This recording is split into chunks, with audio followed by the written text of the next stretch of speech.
What's the reason that your calendar is full, but your income isn't? That's because your calendar wasn't intended or designed to make you money.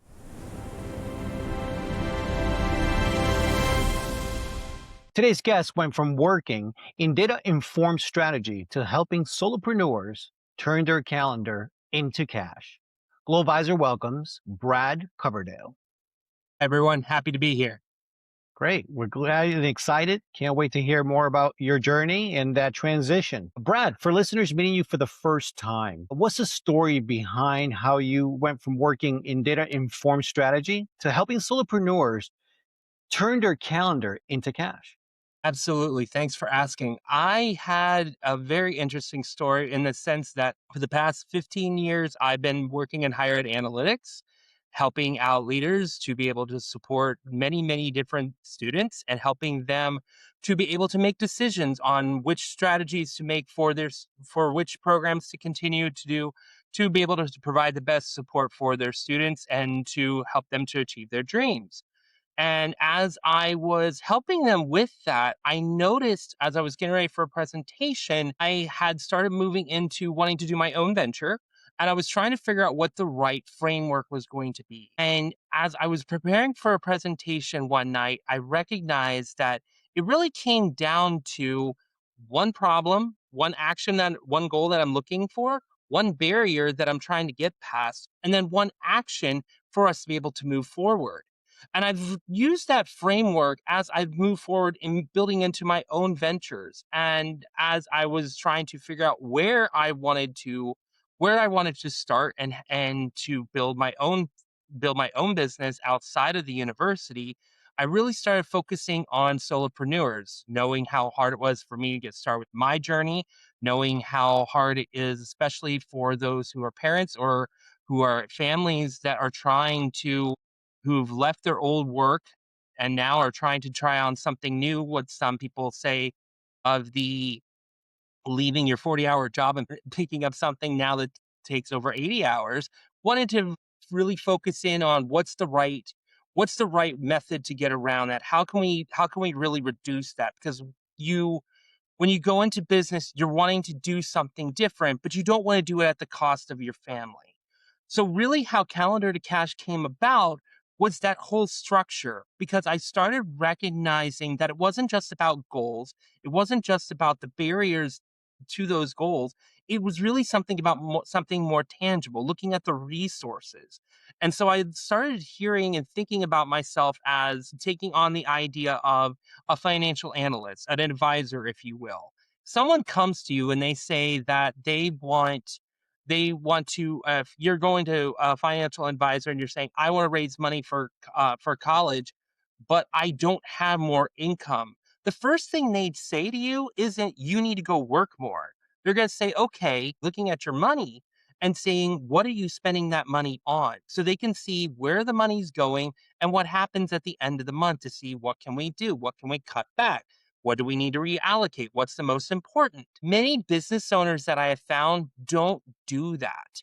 Instead, they have a task list that they are filling out their calendar and for the things they need to do, but they don't really measure it back to how it aligns back with the income that they want to do. And that's how I've flipped things around. I start with focusing with my clients on what's the income they want to have at first. Then we fill into what are the activities that align with that income, and then we fill in the rest. And that, in essence, is the calendar to cash method. Interesting. Many solopreneurs feel busy all the time. They're just consumed by their work but the one thing is that they don't have predictable income. What's the biggest mistake that you see people making when this calendar is full, but the revenue just isn't matching up? So one thing as I've been having lots of these different conversations, and it's so crazy because when you get that first client, you don't recognize you're so excited about having a first client, you want to do everything for them. You're not recognizing how long it's taking you to get them acquired, how long it's taking them to get through the process, how long it's taking to get through that client delivery. it builds up, and then you get onto that second client. And so let's say it takes 15 hours to get that first client and get them through their process a week. Now you've got on that second client. So that's already another 15. So now you're already at 30 hours. You only have two clients, and that's all right at beginning. But as you continue and as you keep adding more clients, you're going to eventually find to the point that you're putting in way too much effort and you're not getting the income that you're looking for. And so often what that starts to look like is you're spending a lot of time doing what I call zone three, where you're doing the things that are required for the business, but they're not going to give you income at the end of the day. And then there's also zone two, which is where those are the things that you're really trying to, and this is where I try to redirect my clients to really try and get things that are more in your pipeline. So you're networking, getting those diagnostic calls, those discovery calls, so that you're really able to support them. And then ultimately, you want to be able to realign yourself into zone one. You want to have most of your time that you can say at the end of 90 days, that's the income that I want and the income I'm going to get. That helps you to take yourself moving from a sporadic income into something a little more stable. So there are 3 zones total? I break it down into threes. It makes it easy to understand and easy to recognize. And most of the solopreneurs, when I'm talking with them, they're spending most of their time in zone two or zone three. Those that are a little more experienced will have a little bit more in zone one, but they usually do that at the cost of working many, many more hours than 40. One thing that stands out in your approach is the idea of what one goal, one barrier, and one action. Hmm. Is that correct? Absolutely. And can you explain a little bit more about that framework and how it works and why is it so powerful for business owners? It's powerful because, especially for solopreneurs, there are so many different things that are happening. There are so many different things that are vying for your time. The challenge with zone three in particular is because they're usually your quick dopamine hits. Fixing your profile on LinkedIn feels good because you can see the result, but it's not going to get you money at the end of the day. And you can easily spend, if you're a creative person, you could spend hours. I have done so many different iterations of what's my banner going to look like? What's my headline going to look like? Focusing on all those different things. And I'm not spending the time focusing on the leads that I've already generated, getting in contact with them, finding out what their needs are, and getting them into my pipeline so that I can really see how I can support them. That's the kind of things to be thinking about. So when I say one goal, that's the one thing that at the end of the day, it really helps to understand where you want to be at. Case in point, I had a client who was talking with me and we went through her time. First thing she told me, I said, "Well, what is it you want?" She goes, she was like, "I want to work less hours." Most of us do. And she's like, "I want to get my Friday afternoons back." And I said, "I'm on board with that." I said, "Let me ask you a question." I said, Right now, if I gave you a new client, what would your first reaction be?" She said, "Oh crap." I said, "That already tells me a lot because it tells me you don't have the structure you need to be able to bring someone else on, yet you want to work fewer hours and you want to have those Friday afternoons." And so what we found as we were going through was that she was in a lot of different networking groups. And I said, "How many groups are you in?" And she said, "I'm in about six different groups throughout the month." I said, "I understand that." 20, and I think it was about 20 hours a week through different ones because she was moderating some of them. And I came back, she said, "Well, I really like my relationships." I said, "I understand that. But you have to ask yourself at the end of the day, which one is more important to you? Actually having those relationships, which again, as solopreneurs, working by ourselves, working at home, that can be very valuable for us to be going through. Or do you want that Friday afternoon back? You really do have to pick. And so, and for her, what we did was I had her go through and look at how many of these relationships that you've built are actually driving leads? How many of them are actually bringing in? And she was finding several of them just weren't. They were fun, they were interesting, but they weren't really driving that revenue. And that over time becomes time that she could have brought on that new client.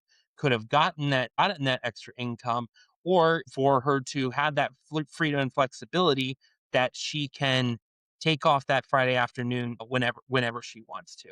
So that's where one goal comes in. One barrier comes in because all too often when we have goals and we set goals, we don't think about what's going to come in our way. And the first time we hit our first thing that's in our way, we lose momentum. Same thing happened with me when I was obese. I had a health coach that was working with me, and she's like, "Where do you want to get to?" I said, I want to get to 175 pounds. I thought it was crazy. I'd been obese for 18 years, or oh, goodness, excuse me, over 20 years. I did not expect anyone to be able to help me with that, especially being able to eat the way I wanted to eat. But she worked with me. She helped me keep saying, like, "What's your one goal? How are we going to get there?" And when I ran into my first barrier in the sense of I'm a picky eater, we already knew that ahead of time so that she knew, okay, here's what I want you to be focusing on this week. Here's how we're going to get around that. So it didn't become, she understood me mentally of, I now know what's in my way. I can get right around it rather than hitting that wall and then stopping and going, how am I going to get around it? Or saying, or, the self doubt coming and going, see, you're not going to get that goal. That goal was too ambitious to start with. And then that leads into one action because there's so many different things that are vying for our time, very, very loud things that you have to keep asking yourself. It can be so incredibly easy to fill up a calendar with a bunch of things and saying to that are not aligned with your income, not aligned with where you want to be, not aligned with what you want to do.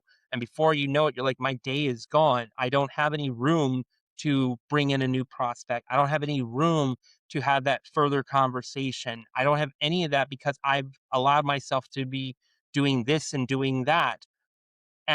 So instead, it's one action to get past that barrier. That barrier is probably going to take about 5, 6, 7 actions. We get through that first action, then we see, is that barrier gone? No. Okay. Why? What's that new constraint? Perfect example. I had my current client, she's working with me and she tells me she's making over 100,000 a year and her take home is $1,000 a month. And looking at her hours, I was very curious. I was like, I don't completely understand. Tell me a little bit more about what's going on. And I asked her in a follow up, I said, I want you to provide to me how much you're actually charging your different clients. And when I go to find out that it wasn't a time problem, it was a business structure problem. And so, like, this is what I mean of one barrier that you get past one, you move into the next where you didn't even think about that before. Whereas, and for her in particular, she was afraid to raise her prices. She thought she was at market or below or above market. I did a market research analysis for her and found out she was actually way below. And so just encouraging her to raise her rates 20% for her new clients is going to be already huge, not to mention getting rid of her lowest paid client, which was already draining her negatively anyway. That's true. One thing I want to ask, going back to your personal weight loss, Hmm. which is great, by the way. Congrats. Thank you. Uh, was it was that before you started this process of working on the calendar to create more cash? And did it reinforce the process that you were already creating, or vice versa? It came Yeah, it came before, and so it kind of it that was the what really drove me to know that I wanted to support service-based solopreneurs, because quite often they wanna take their time and they want to help others to achieve their goals and achieve their dreams. And once I saw that structure, I was like, "Oh, I can do that." Meeting with someone, checking in, doing the accountability, seeing where people are at, looking at the data, being able to make the right decision and say, "Here's what you need to try this week. Try that, come back next week, let's see where we go." It's a brilliant system that as soon as I saw it, I was like, "This is what I need to do." And then Calendar to Cash was just the right vehicle for it. Excellent. To the person who's listening right now, Hmm. if they pull up their calendar for the week, Hmm. what's one quick audit that they can do that would immediately reveal whether their schedule is working for them or against them? The first thing you do when you look in your calendar is immediately look and say, as you're looking at those pieces, what of these things can I honestly say are going to make me money in the next 90 days? That is by far the first step because it's going to reveal a lot. Because here's the challenge is that if you don't control your calendar is going to control you. And I don't say that as a cliche, it's really true because if you already have a full calendar, it's already predicting that income. And if you don't make those changes, you're gonna be in the same spot you were 12 months from now, having that same conversation. And that's one of the things I ask my clients after we do our audit. I say, "Are you happy with what you've done this week in the sense of the money you've made? Would you be happy if we repeat this same results for the next 8 weeks? And if not, what's the one thing each day that is preventing you from being able to make the money you want to the next." You focus a lot on aligning offers, pricing, Mhm. scheduling. If you had to pick one of the three that usually is the hidden bottleneck that prevents solopreneurs from earning more, which one would it be? It depends, and I say that because it depends on the data and that you're looking at and seeing where things are. Generally, it's gonna probably be your pricing in that quite often you have to take advantage of the social capital that you've built, the social proof. You've got already one person that has agreed and said, "Yes, I see what you've done. You've provided value for me, and this is the amount of value you've been able to provide for me." You can start using that as increment for incremental increases. That said, it depends also, like I said before, in that if you don't have your if you don't have your offer structured and streamlined as you move forward, like with every client I go through, I look at the time it takes me to acquire the client, what resources did I need to go through to look at that, what how many different touch points do I need to look at, how many different conversations did we need to have, and I continue to optimize and see how can I take that and how can I move that forward. So it really does come back to having someone to take a better look at that and be able to help you to see what's the right lever to move. But generally, the easiest one usually is gonna be price, depending on how elastic you have with your revenue options. That's right. I love the phrase life first income. And I'm sure most listeners will agree. But what does that actually look like in real life practice?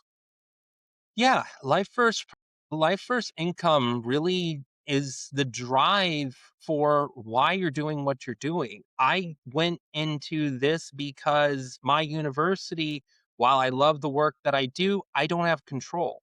I don't have control of when I get a raise. It's all being determined by factors that are outside of me. I don't have the budget. It's not my budget to control. My leadership has to make the right move, and there has to be the right opportunity available. I don't have that limitation when I'm working with solopreneurs. I am the only limitation at that point. I am the only one.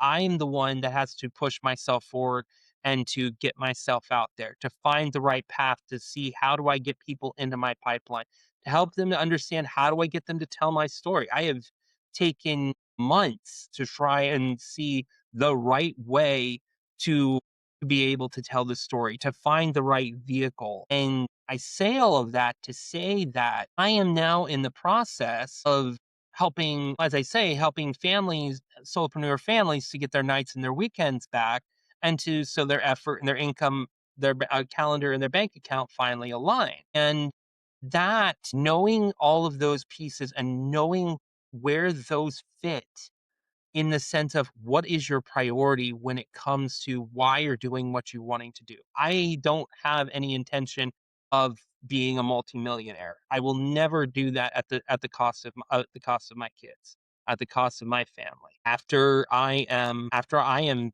going solo, I've put myself on a 12-month plan that within 12 months I will have my nights and my weekends back.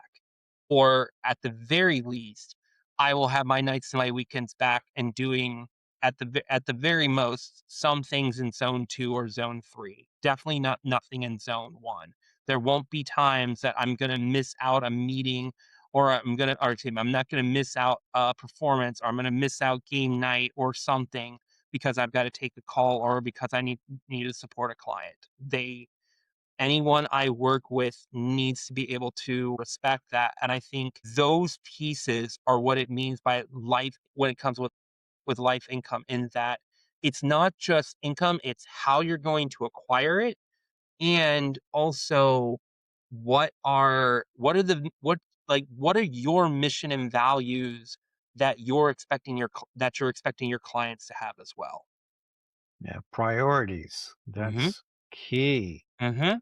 It's so interesting because you work with a lot of different clients who tell you they're just amazingly successful, but they don't have time for their families. They don't have time for to do anything else that would move them along or to create real connections in their personal life.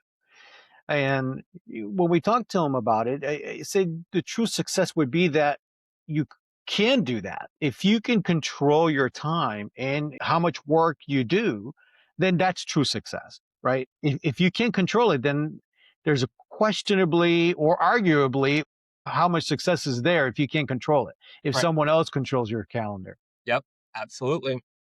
So, from the clients that you've worked with, can you share a quick story of someone that's had an amazing transformation using your process and your methods?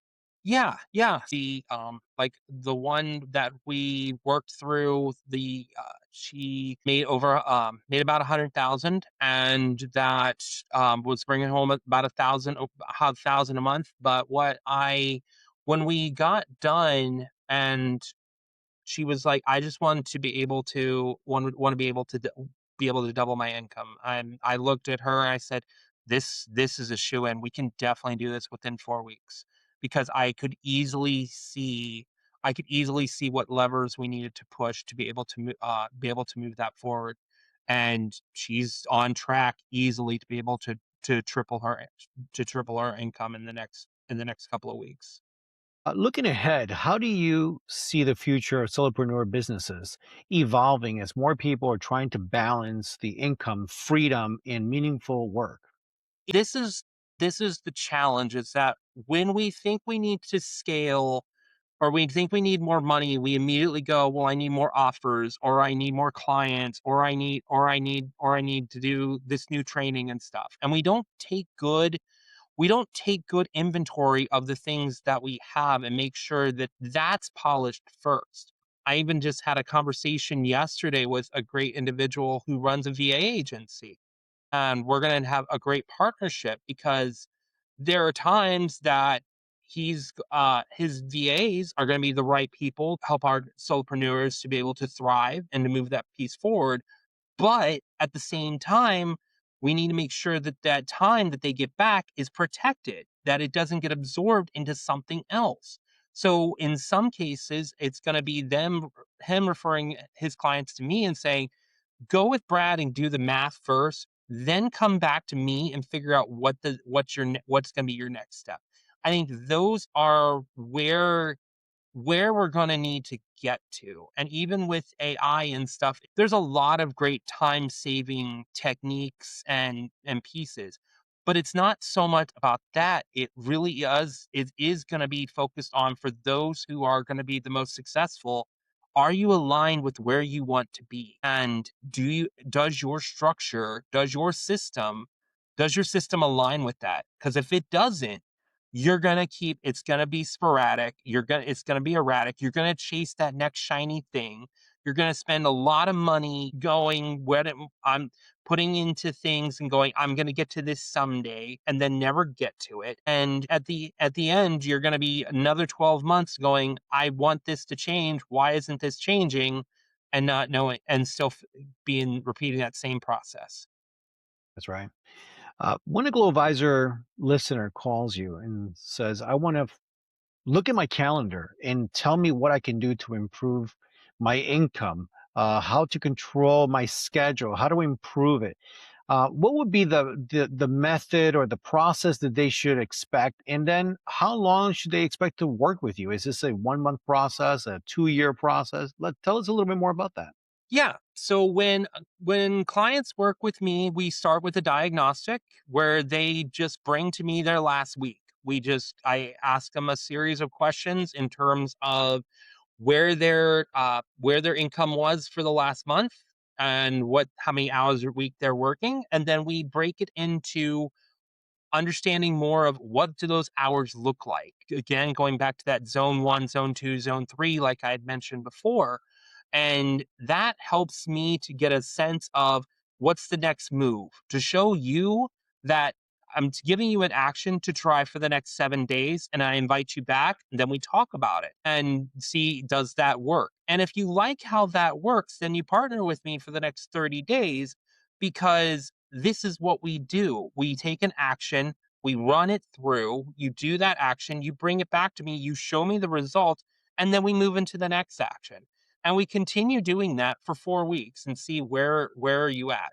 Some will then say, I've got it, Brad, I'm in a good space.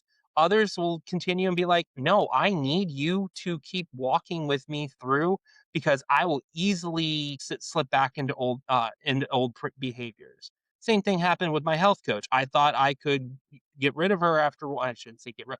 Stop working with her after 1 year, and then she got toward the end. She's like, "Are you really ready to walk away?" I'm like, "Nope, nope. I need another year." Well, I'm sure because then you move on to the next goal and then the next goal. And you need someone to be there and to realign you again, I would Mm-hmm. imagine.